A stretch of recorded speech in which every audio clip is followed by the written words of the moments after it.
November ತಿಂಗಳಲ್ಲೂ ಸಹ ಸಿಗೋದಿಲ್ಲ ತುಟ್ಟಿ ಭತ್ಯೆ. ದಯವಿಟ್ಟು ಇದನ್ನು ಸೀರಿಯಸ್ ಆಗಿ ನೀವು ಮಾಹಿತಿಯನ್ನು ತಿಳಿದುಕೊಳ್ಳಿ. ಯಾವುದೇ ರೀತಿಯಂತ ನೆಗ್ಲೆಕ್ಟ್ ಮಾಡ್ಕೋಬೇಡಿ.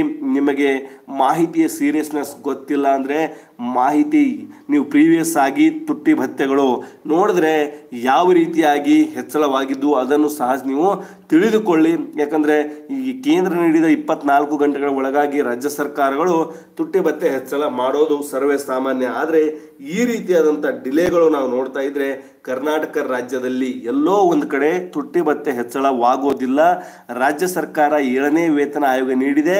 ಹಾಗಾಗಿ ಈ ವರ್ಷದಲ್ಲಿ ತುಟ್ಟಿ ಭತ್ಯೆ ಹೆಚ್ಚಳ ಮಾಡೋದಕ್ಕೆ ಸಂಬಂಧಿಸಿದಂತೆ ಒಂದು ಯಾವುದೇ ರೀತಿಯಂಥ ಅಪ್ಡೇಟ್ಸ್ಗಳು ನಾವು ಇಲ್ಲಿ ನೋಡಿದ್ರೆ ಕಂಡು ಬರ್ತಾ ಇಲ್ಲ ಅಂತ ಸಂಪೂರ್ಣವಾದಂಥ ಮಾಹಿತಿ ಈಗ ಬರ್ತಾ ಇದೆ. ನೀವು ನೋಡ್ತಾ ಇದ್ದೀರಾ, ಸದ್ಯದ ಮಾಹಿತಿಯ ಪ್ರಕಾರ DA ಹೆಚ್ಚಳದ ಕುರಿತು ಸರ್ಕಾರ ಯಾವುದೇ ಆದೇಶ ಹೊರಡಿಸಿಲ್ಲ. ಸರ್ಕಾರ ಸರ್ಕಾರಿ ನೌಕರರಿಗೆ ಒಂದು ಯಾವುದೇ ರೀತಿಯಂತ ತುಟ್ಟಿ ಭತ್ಯೆ ನೀಡೋದಕ್ಕೆ ಮುಂದಾಗಿಲ್ಲ ಅಂತ ಮಾಹಿತಿ ಬರ್ತಾ ಇದೆ. ರಾಜ್ಯ ಸರ್ಕಾರಿ ನೌಕರರ ಸಂಘ ಏನ್ ಮಾಡ್ತಾ ಇದೆ ಅಂದ್ರೆ ಸರ್ಕಾರದ ಮಟ್ಟದಲ್ಲಿ ಪ್ರಯತ್ನಗಳು ಮಾಡ್ತಾ ಇದೆ ಅಷ್ಟೇ. ಪ್ರಯತ್ನಗಳಂದ್ರೆ ತುಟ್ಟಿ ಭತ್ಯೆ ಹೆಚ್ಚಳ ಮಾಡಿ ಅಂತ ಎರಡು ಬಾರಿ ತುಟ್ಟಿ ಭತ್ಯೆಗೆ ಸಂಬಂಧಿಸಿದಂತೆ ಸರ್ಕಾರಕ್ಕೆ ಪತ್ರವನ್ನು ಬರೆದಿದೆ. ಕರ್ನಾಟಕ ರಾಜ್ಯ 7ನೇ ವೇತನ ಆಯೋಗ ನೀಡಿರುವಂತ ಸರ್ಕಾರ ತುಟ್ಟಿ ಭತ್ಯೆಯನ್ನು ಸಹ ತ್ವರಿತಗತಿಯಲ್ಲಿ ಅಂದ್ರೆ ಒಂದೇ ದಿನದಲ್ಲಿ ನೀಡಬೇಕು. ಯಾಕಂದ್ರೆ 5 ತಿಂಗಳ ಡಿಲೇ ಆಗಿರುವಂತ ತುಟ್ಟಿ ಭತ್ಯೆ ರಾಜ್ಯದ ಸರ್ಕಾರಿ ನೌಕರರಿಗೆ ಸಂಪೂರ್ಣವಾಗಿ ಅವರ ಮನಸ್ಥಿತಿ ಕುಗ್ಗುವಂತೆ ಮಾಡಿದೆ. ರಾಜ್ಯ ಸರ್ಕಾರ ಇದರ ಕುರಿತು ಸ್ಪಷ್ಟನೆ ನೀಡಬೇಕು. ಸರ್ಕಾರಿ ನೌಕರರಿಗೆ ಒಂದು ಬೇಸರವಾಗಿರುವಂತ ಈ ಒಂದು ಸಂಗತಿಗೆ ತೆರೆ ಎಳೆಯಬೇಕು. ರಾಜ್ಯದಲ್ಲಿ ನುಡಿದಂತೆ ನಡೆಯುತ್ತೇನೆ ಅಂತ ಹೇಳಿರುವಂತ ಮುಖ್ಯಮಂತ್ರಿ ಸಿದ್ದರಾಮಯ್ಯ ಅವರು ರಾಜ್ಯ ಸರ್ಕಾರಿ ನೌಕರರಿಗೆ ಮೋಸ ಮಾಡಿದ್ದಾರೆ. ನೌಕರರ ತುಟ್ಟಿ ಭತ್ಯೆ ಹಿಡಿದಿಡುವಂತ ಕೆಲಸ ಸರ್ಕಾರದಿಂದ ಸಂಪೂರ್ಣವಾಗಿ ಈ ರೀತಿಯಾಗಿ ಆಗಿದೆ ಅಂತ ಇಲ್ಲಿ ಮಾಹಿತಿಗಳು ಬರ್ತಾ ಇದ್ದಾವೆ. ದಯವಿಟ್ಟು ರಾಜ್ಯ ಸರ್ಕಾರಿ ನೌಕರರು ಏನು ತುಟ್ಟಿ ಭತ್ಯೆ ಸಂಬಂಧಿಸಿದಂತೆ ಸ್ಟ್ರೈಕ್ ಮಾಡಬೇಕಾ ಅಂತ ನಿಮ್ಮ ಒಂದು ಅನಿಸಿಕೆ ಇದೆಯಾ? ದಯವಿಟ್ಟು ನೀವು ನಿಮ್ಮ ಒಂದು ಅನಿಸಿಕೆಯನ್ನು ಕಮೆಂಟ್ಸ್ ಅಲ್ಲಿ ತಿಳಿಸಿ. ನೋಡೋಣ ರಾಜ್ಯದಲ್ಲಿ ಎಷ್ಟು ಜನ ಸರ್ಕಾರಿ ನೌಕರರ ಸಂಘಕ್ಕೆ ಬೆಂಬಲ ನೀಡ್ತಾರೆ. ತುಟ್ಟಿ ಭತ್ಯೆಗೆ ಸಂಬಂಧಿಸಿದಂತೆ ಇನ್ನೇನು ಸ್ಟ್ರೈಕ್ ಮಾಡಲೇಬೇಕಾಗಿರುವಂತ ಸ್ಥಿತಿ ಬಂದೋದ್ರಿಂದಾಗಿ ಸ್ಟ್ರೈಕ್ ಅಂತ ಯಾರೆಲ್ಲ ಒಂದು ಕಮೆಂಟ್ಸ್ ಅಲ್ಲಿ ಮೆನ್ಷನ್ ಮಾಡ್ತೀರಾ ಅಂತ ನೋಡೋಣ. ಇದರ ಬಗ್ಗೆ ಸಂಪೂರ್ಣವಾದಂತ ಒಂದು ಮಾಹಿತಿಯನ್ನು ನಾವು ನೋಡ್ತಾ ಇದ್ದೀವಿ. ರಾಜ್ಯ ಸರ್ಕಾರಿ ನೌಕರರ ಸಂಘ ಏನ್ ಮಾಡ್ತಾ ಇದೆ ಅಂದ್ರೆ ಸರ್ಕಾರದ ಮಟ್ಟದಲ್ಲಿ ಕೆಲಸ ಮಾಡ್ತಾ ಇದೆ. ಎದಕ್ಕೆ ಅಂದ್ರೆ ರಾಜ್ಯ ನೌಕರರಿಗೆ ತುಟ್ಟಿ ಭತ್ಯೆ ಹೆಚ್ಚಳ ಮಾಡೋದಕ್ಕೆ ಸಂಬಂಧಿಸಿದಂತೆ ಮನವೊಲಿಕೆ ಮಾಡುವಂತದ್ದು ಮಹತ್ವದಾದಂತ ಸ್ಪಷ್ಟನೆ ನೋಡ್ತಾ ಇದ್ದೀರಾ.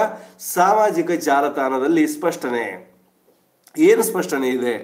ರಾಜ್ಯ ಸರ್ಕಾರಿ ನೌಕರರಿಗೆ ಸಂಬಂಧಿಸಿದಂತೆ ಸ್ಪಷ್ಟನೆ ಏನ್ ನೀಡಲಾಗಿದೆ, ಯಾರು ನೀಡಿದ್ದಾರೆ ಎಂಬುದರ ಬಗ್ಗೆ ಸಹ ಒಂದು ಕ್ವಶನ್ಗಳಿಗೆ ಆನ್ಸರ್ ಸಿಕ್ಕಾಗಿದೆ. ಸಾಮಾಜಿಕ ಜಾಲತಾಣದಲ್ಲಿ ಸಾಮಾಜಿಕ ಜಾಲತಾಣದಲ್ಲಿ ಈ ಕುರಿತು ನೀಡಲಾಗಿದೆ. ಆತ್ಮೀಯ ನೌಕರರು ಬಂಧುಗಳೇ, ಎಲ್ಲ ಸರ್ಕಾರಿ ನೌಕರರಿಗೆ ತಿಳಿಪಡಿಸುವುದೇನೆಂದರೆ ಮಾನ್ಯ ಸರ್ಕಾರವು ಯಾವುದೇ ತುಟ್ಟಿ ಭತ್ಯೆ ಕುರಿತು ಯಾವುದೇ ಆದೇಶ ಹೊರಡಿಸಿರುವುದಿಲ್ಲ ಇಲ್ಲಿವರೆಗೆ ಅಂತ ಹೇಳ್ತಾ ಇದ್ದಾರೆ.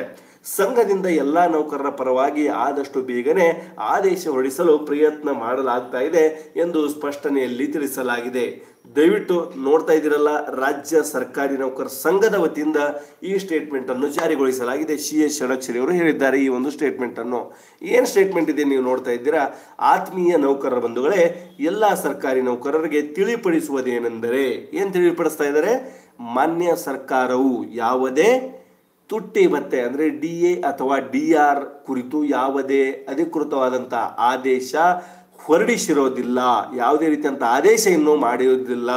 ಹಾಗಾಗಿ ರಾಜ್ಯ ಸರ್ಕಾರಿ ನೌಕರರಿಗೆ ಇನ್ನೂ ತುಟ್ಟಿ ಭತ್ಯೆ ಡಿಲೇ ಆಗುವಂತ ಸಂಪೂರ್ಣ ಸಾಧ್ಯತೆಗಳು ಇಲ್ಲಿ ಎದ್ದು ಕಾಣ್ತಾ ಇದ್ದಾವೆ. ನೀವು ನೋಡ್ತಾ ಇದ್ದೀರಾ, ಸಾಮಾಜಿಕ ಜಾಲತಾಣದಲ್ಲಿ ಸ್ಪಷ್ಟನೆ ನೀಡಿರುವಂತ CS ಷಡಕ್ಷರಿ ಅವರು ರಾಜ್ಯ ಸರ್ಕಾರಿ ನೌಕರರಿಗೆ ಉದ್ದೇಶಿಸಿ ಮಾತನಾಡಿ ಹೇಳಿರುವಂತ ಮಾತುಗಳ ಬಗ್ಗೆ ನೀವು ನೋಡ್ತಾ ಇದ್ದೀರಾ.